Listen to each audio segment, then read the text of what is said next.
नमस्कार दोस्तों, मैं राजा सिंह परिहार एक बार फिर से टारगेट विथ आरके में आपका हार्दिक स्वागत करता हूं। तो आज हम लोग क्या है उत्तर प्रदेश की जनजातियों के बारे में अध्ययन करेंगे, जो कि काफ़ी इंटरेस्टिंग टॉपिक है।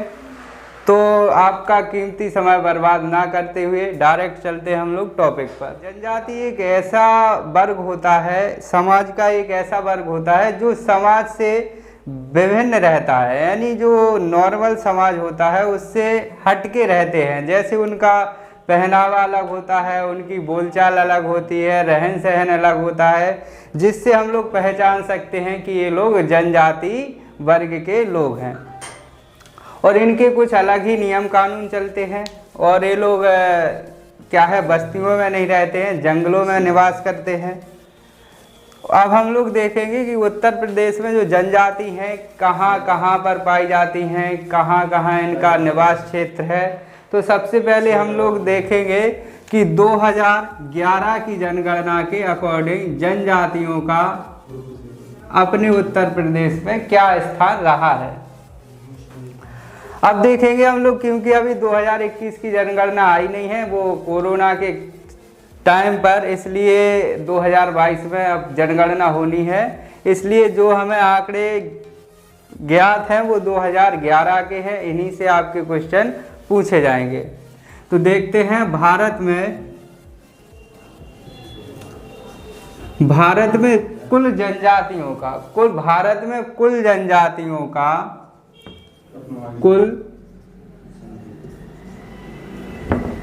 कुल जनजाति का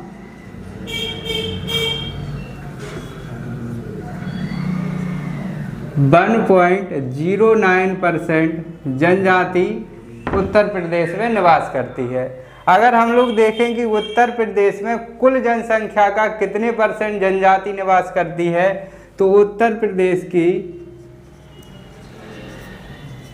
कुल जनसंख्या का 0.6% जनजाति निवास करती है, जो कि अगर संख्या के रूप में पूछा जाए तो कुल जनजाति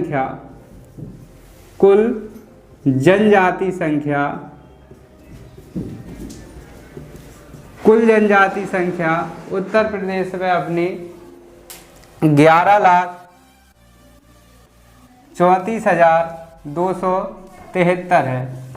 यानी कुल जनजाति अगर पूछ लिया जाए तो 11,34,273 जनसंख्या हमारे यहाँ निवास करती है। अब क्वेश्चन आता है कि उत्तर प्रदेश में सर्वाधिक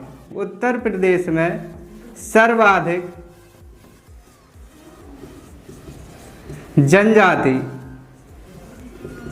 कहाँ निवास करती है। उत्तर प्रदेश में सर्वाधिक जनजाति कहाँ निवास करती है। अगर आपसे ऐसा क्वेश्चन पूछ लिया जाए तो इसका आंसर रहेगा आपका सोनभद्र,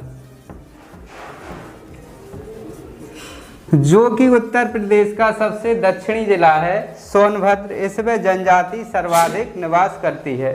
अगर उत्तर प्रदेश में सबसे कम जनजाति पूछ लिया जाए तो सबसे कम जनजाति आपकी पाई जाती है बागपत में।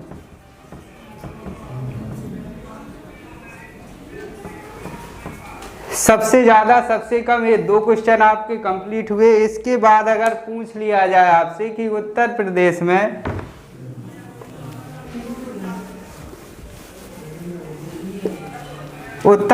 का वह जिला कौन सा है जिसमें जनजाति बिल्कुल भी नहीं पाई जाती है, यानी जनजाति विहीन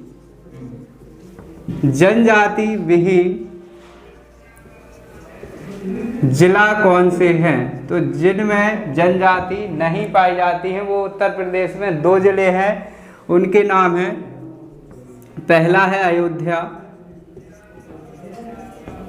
और दूसरा आपका है जालौन। इन दो जिलों में क्या है, जनजाति निवास नहीं करती है। अब हम लोग देखेंगे कि उत्तर प्रदेश में जो जनजातियां हैं, कितनी जनजाति रजिस्टर्ड जनजातियां हैं। तो उत्तर प्रदेश में 12 जनजातियां रजिस्टर्ड हैं और 15 जनजातियां भी रजिस्टर्ड हैं। जिसमें 3 जनजातियों में क्या है कि 3 जनजातियों में ऐसा है कि कहीं पर इनको एससी में रखा गया है, कहीं पर एसटी में। जैसे कि एक जनजाति है गोंड। गोंड जनजाति आपकी ललितपुर ज़िले में इसको रखते हैं एससी कैटेगरी में। और गोंड जनजाति को अगर हम लोग देखें झांसी ज़िले में इसको हम लोग, जो हमारी गवर्नमेंट है उत्तर प्रदेश सरकार, इसको एसटी कैटेगरी में रखती है। तो इस प्रकार से अगर आपका क्वेश्चन आएगा कि रजिस्टर्ड जनजाति कितनी हैं, तो वो आपकी टिक आपको 15 करना है। 12 भूलकर टिक मत करना, क्योंकि 15 जनजाति रजिस्टर्ड है, कहीं पर नहीं है, इसलिए टोटल में 15 काउंट करते हैं।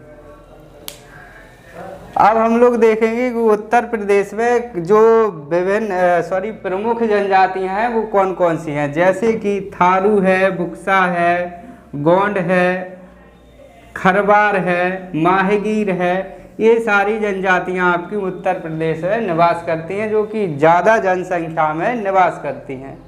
अगर मैं आपसे पूछूं कि सबसे कम किस जिले में है, तो आपको पता होना चाहिए बागपत। सर्वाधिक कहाँ पर है? सोनभद्र। ऐसे कौन से जिले हैं जिसमें एक भी नहीं है, तो वो है जालौन और अयोध्या। और अगर पूछ लिया जाए कि 2011 की जनगणना के अकॉर्डिंग भारत का कितने प्रतिशत जनजाति उत्तर प्रदेश में निवास करती है, 1.09।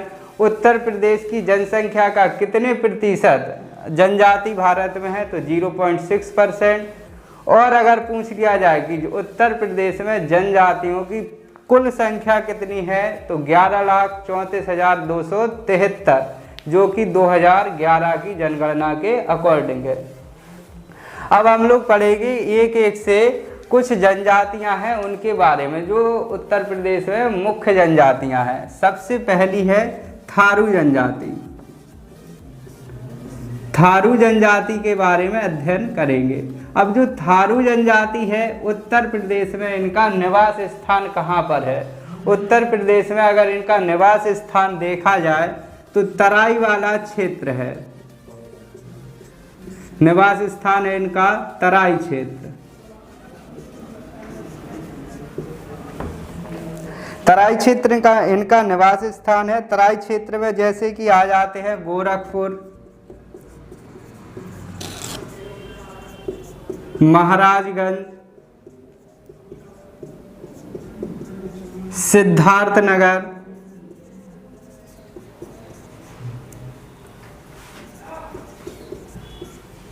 लखीमपुर खीरी,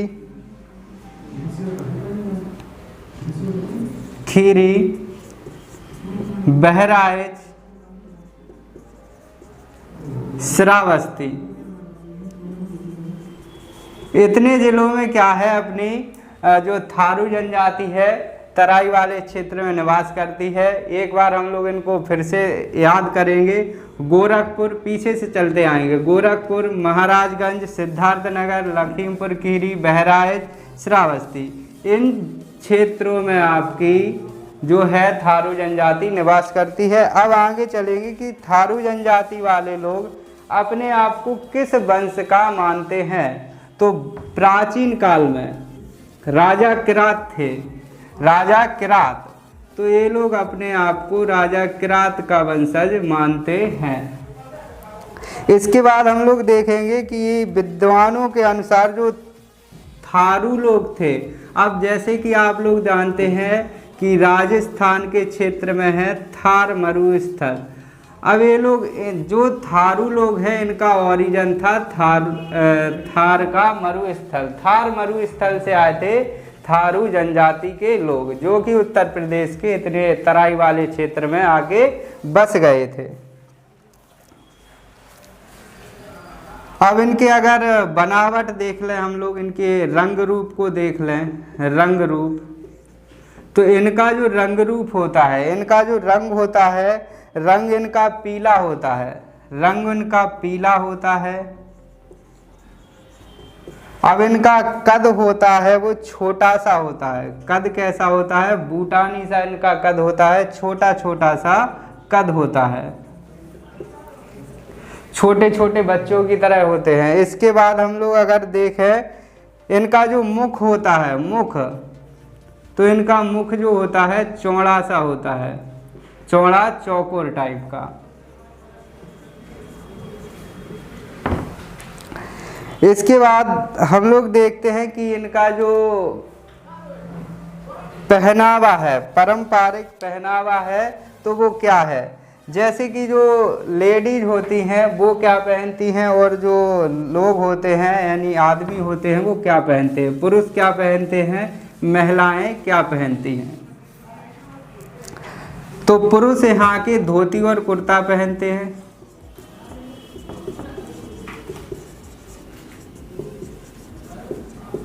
और जो महिलाएं होती हैं, महिला घाघरा और चोली पहनती है, और ओढ़नी सिर पर डालती हैं। इसके बाद अगर हम लोग देखें कि ये लोग खाते क्या हैं, खान पान इनका कैसा है, खान पान, अगर हम लोग खान पान देखें तो अगर देखें कि उत्तर प्रदेश के तराई वाले क्षेत्र में रह रहे हैं, और तराई वाले क्षेत्र में पानी की कोई कमी नहीं है, इसलिए यहाँ पर धान अधिक मात्रा में उपज होती है। इसलिए इनका जो मुख्य खाना होता है, मुख्य खाना, वो इनका चावल होता है। मछलियाँ भी खाते हैं, लेकिन इनका मुख्य जो खाना होता है वो चावल ही होता है। मछलियाँ भी पकड़ते हैं। इसके बाद देखें अगर परिवार देख लें, इनका परिवार, तो परिवार कैसा होता है। परिवार दो प्रकार के होते हैं, एक संयुक्त परिवार होता है, एक एकल परिवार होता है। संयुक्त परिवार में क्या होता है कि सभी लोग मिलजुल कर रहते हैं, जैसे कि दादा दादी, चाचा चाची, पापा मम्मी, और भी जितना बड़ा परिवार होता है सब लोग मिलके रहते हैं। और एकल परिवार में क्या होता है, जैसे कि हम लोगों ने पढ़ा है कि हम दो हमारे दो, यानी हम रहते हैं और हमारे बच्चे रहते हैं, सिर्फ अपने परिवार से मतलब होता है। लेकिन यहाँ पर क्या है, संयुक्त परिवार होता है। संयुक्त परिवार यानी कि पूरा परिवार मिलजुल कर रहता है। अब अगर इनमें देखें कि विवाह का क्या प्रचलन है, विवाह का प्रचलन क्या है।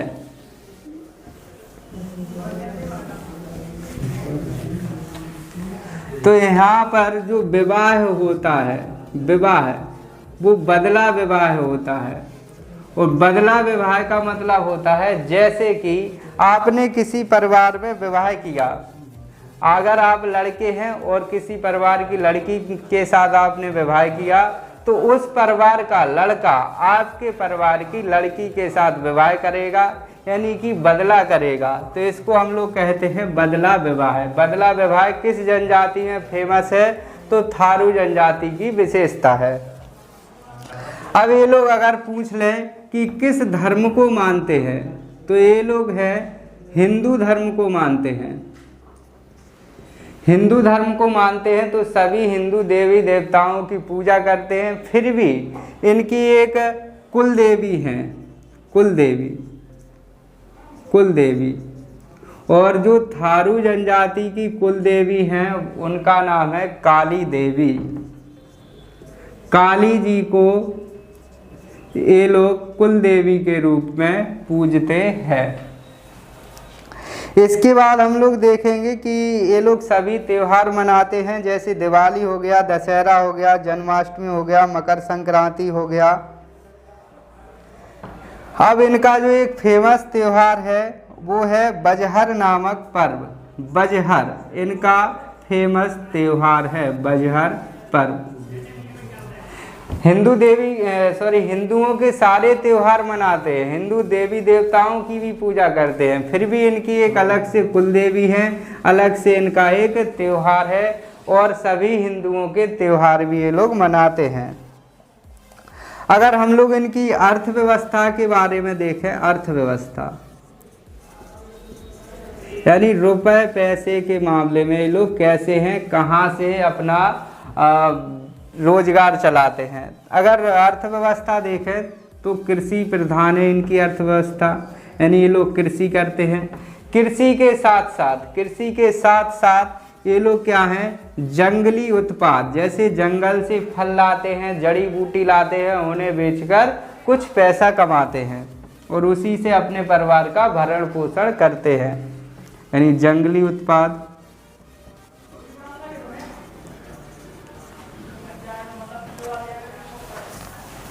और अगर कृषि प्रधान है तो कृषि के साथ साथ पशुपालन भी करते हैं। तो ये इनकी जो अर्थव्यवस्था है वो मुख्य रूप से ये उनके क्षेत्र हैं। कौन कौन से क्षेत्र हैं? कृषि है, जंगली उत्पाद है, पशुपालन है, इनसे इनकी अर्थव्यवस्था चलती है। अब हम लोग देखें कि जो गवर्नमेंट है, अपनी सरकार है, वो जनजाति लोगों को बढ़ाने के लिए काफ़ी प्रयास करती रहती है। इसी में हम लोग देखें कि लखीमपुर खीरी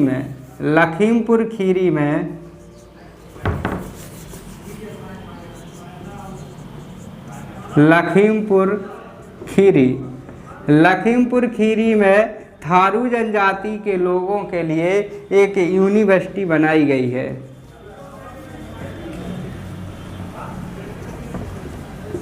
लखीमपुर खीरी में थारू जनजाति के लोगों को पढ़ने के लिए एक यूनिवर्सिटी का निर्माण किया गया है, जहां पर थारू जनजाति के लोग ज्ञान प्राप्त करते हैं। इसके साथ साथ थारू दिवस यानी जनजाति दिवस कब मनाया जाता है? तो 2 अक्टूबर 1980 से मनाना इसको स्टार्ट किया गया। तो यहाँ हम लोग देखते हैं कि थारू जनजाति के बारे में जो भी कुछ था वो हमने जानने का प्रयास किया है।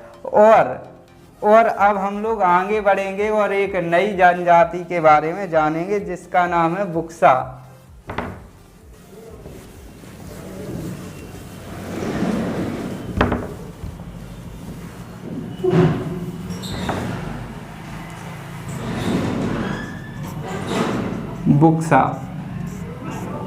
अब इसका सबसे पहले देखेंगे ओरिजिन कहाँ पर है, यानी कहाँ पर निवास करते हैं। निवास स्थान अगर इनका देखें हम लोग निवास, तो इनका निवास जैसे बुक्सा से बा से बनता है बिजनौर, तो बिजनौर इनका निवास स्थान है।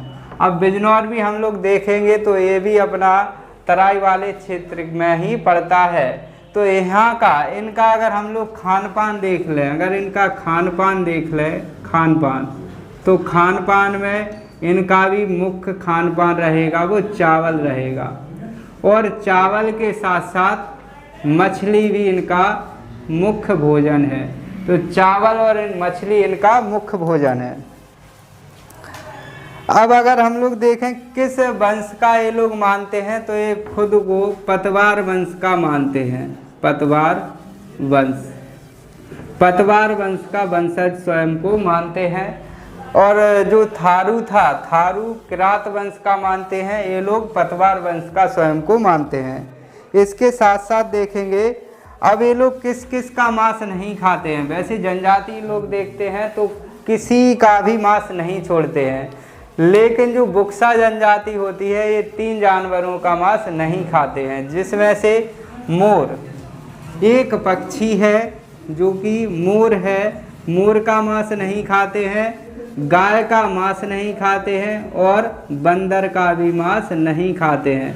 अगर आपसे पूछा जाए कि जो बुक्सा जनजाति है किस किस का मांस नहीं खाते, तो मोर, गाय और बंदर।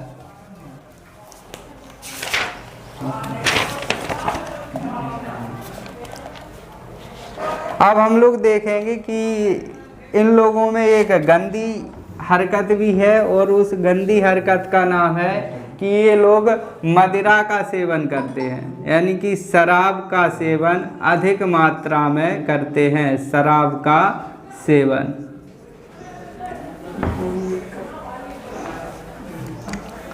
ये लोग बोलचाल में हिंदी भाषा, अब जैसे इनकी बोलचाल क्या है, तो हिंदी भाषा का प्रयोग करते हैं। हिंदी भाषा इनकी बोलचाल की भाषा है। अब ये धर्म कौन सा मानते हैं, तो धर्म इनका है हिंदू धर्म को मानते हैं। धर्म इनका है हिंदू धर्म। और देखेंगे साथ साथ इनकी स्त्रियां गहरे लाल नीले रंग की ओढ़नियाँ ओढ़ती हैं, यानी वही है कि पहनावा अगर हम लोग देखें तो पहनावा घाघरा चोली है, घाघरा चोली है, लाल हरे नीले पीले रंग की ओढ़नियाँ ओढ़ती हैं और पुरुष क्या करते हैं कि धोती कुर्ता पहनते हैं। अब इनकी जो स्त्रियां होती हैं वो बिल्कुल राजस्थान के मेवाड़ी, राजस्थान की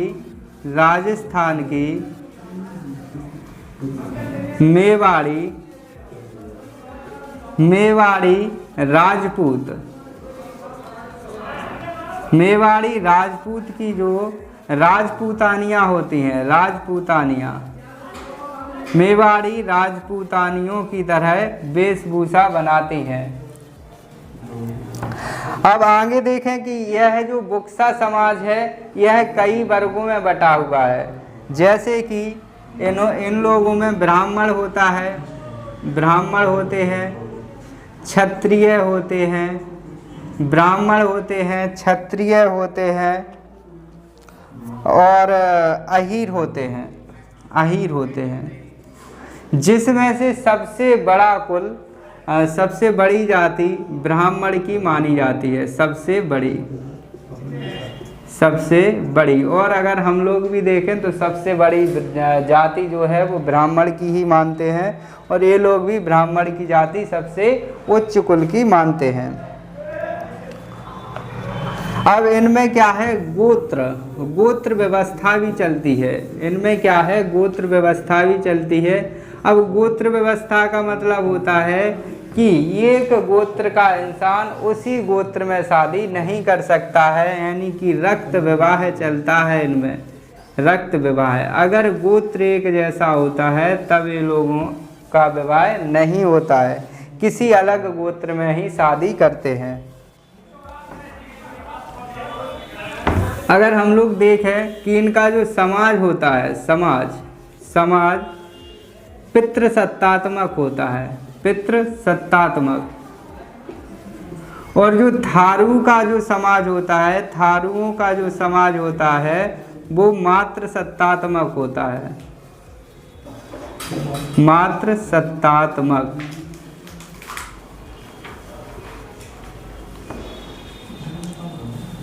बुक्सा का जो समाज होता है पितृसत्तात्मक होता है, यानी पितृ प्रधान होता है। और जो थारुओं का समाज होता है मातृसत्तात्मक, यानी मातृ प्रधान होता है, यानी कि राजा के बाद माता का नाम लगाते हैं और यहाँ पर पिता का नाम लगाते हैं। जैसे आपने एक वंश का नाम सुना होगा सातवाहन वंश, सातवाहन वंश में एक सातवाहन वंश भी आपका मातृसत्तात्मक था, जिसमें गौतमी पुत्र सतकर्णी सबसे प्रतापी राजा थे। इससे पता चलता है कि राजा अपने साथ अपनी माता का नाम लगाते थे।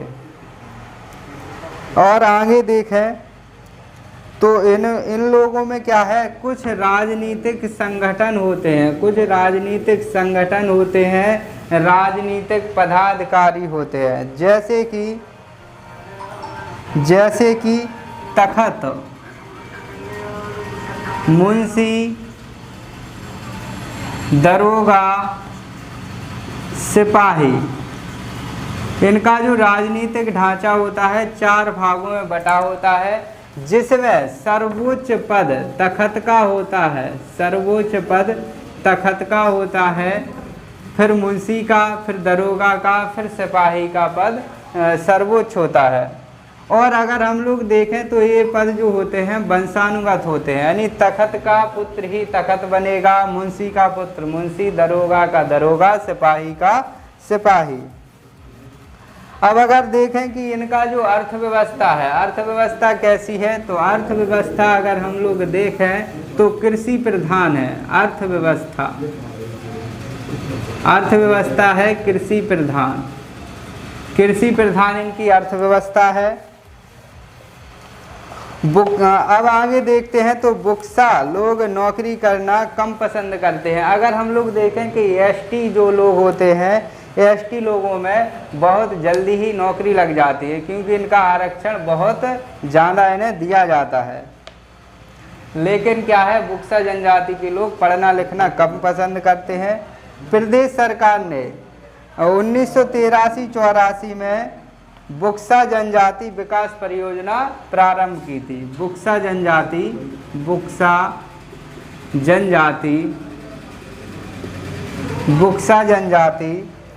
विकास परियोजना का शुभारंभ अगर पूछ लिया जाए 1983 और 84 के मध्य किया गया था। इसके बाद हम लोग देखेंगे एक नई जनजाति, और उसका नाम है खैरवार या फिर खरवार जनजाति। खैरवार या फिर खरवार जनजाति। अब नाम से ही पता चल रहा है कि खरवार यानी खर का कहीं ना कहीं उल्लेख है, तो ये जनजाति क्या है, खर बेचती है, इसलिए इसका नाम खरवार जनजाति रखा गया है। अब ये पाए कहाँ जाएंगे, तो ये हम लोग देखेंगे पूर्वी साइड में पाए जाएंगे, और पूर्वी साइड में देखेंगे तो सोनभद्र निवास स्थान इनका देखेंगे। सोनभद्र, मिर्जापुर, गाजीपुर, बलिया इत्यादि ETC। तो इतनी जगहों पर क्या है, खरवार जनजाति निवास करती है। और देखें कि विद्वानों का मानना है कि ये लोग क्या है कि कत्थे का व्यापार करते थे, इसलिए इनका नाम हो जाता है खरवार जनजाति। इनकी प्रमुख उपजातियां भी हैं, इनकी कुछ उपजातियां हैं जो कि राउत खेरी, एक है राउत, एक है खेरी, और आगे है मोगती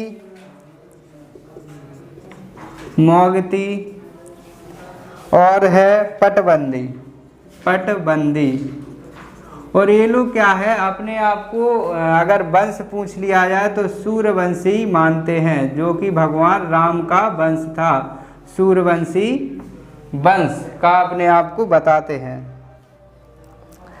इसके बाद हम लोग देखेंगे कि इनके जो हिंदू धर्म को मानते हैं, हिंदू सभी देवी देवताओं की पूजा करते हैं, लेकिन फिर भी इनके एक अलग से इनके देवता हैं जिनकी ये पूजा करते हैं, और उनका नाम है दूल्हा देव।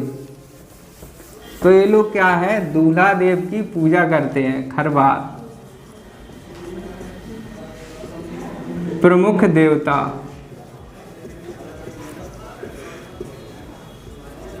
दूल्हा देव की पूजा करते हैं।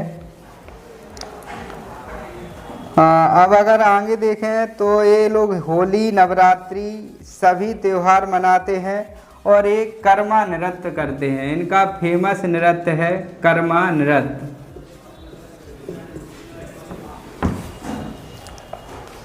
हिंदू धर्म को मानते हैं, ये आपको पहले ही बता चुका हूँ मैं। इनकी वाणी कर्कश होती है, इनकी अगर भाषा या वाणी पूछ लें तो कर्कश वाणी का प्रयोग करते हैं। इनके बारे में इतना। अगली जनजाति है माहगीर जनजाति।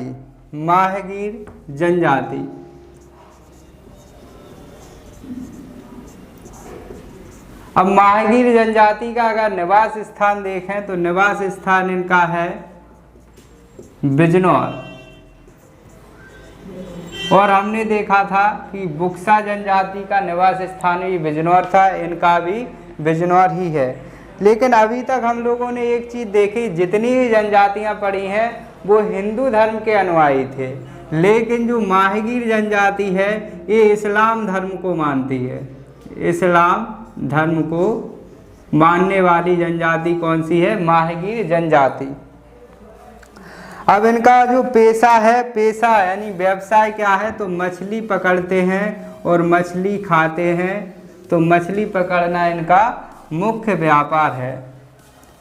तो आशा करते हैं कि आपको जनजातियों के बारे में समझ में आया होगा, और इसी प्रकार के वीडियोज पाने के लिए हमारे चैनल को लाइक करें, सब्सक्राइब करें और अपने दोस्तों के साथ शेयर करें। Thank you.